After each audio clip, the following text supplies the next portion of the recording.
doon sa lugar na inihanda ng Panginoon.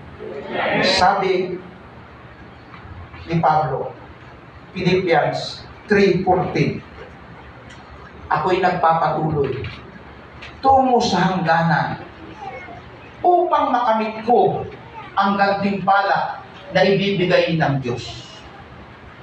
Ito ay ang buhay doon sa langit. Iyon ang ating destinasyon. Doon tayo pupunta, buhay sa langit. Na bago ka mapalangit, marami ka munang pagdadaanan. Kung ikaw mag-disobey sa mga instruction, hindi ka dumaan sa daan ng Panginoon, patay ka sa disyerto, patay ka sa dagat, patay ka sa mapait na lugar, patay ka doon sa lugar ng Jericho, o patay ka sa lugar ng mga higante. Ang tinutukoy ko po, yung mga pinagdaraanan natin kung minsan, nahihirapan tayong makalagpas dahil hindi natin nasusunod ang instruction ng Panginoon.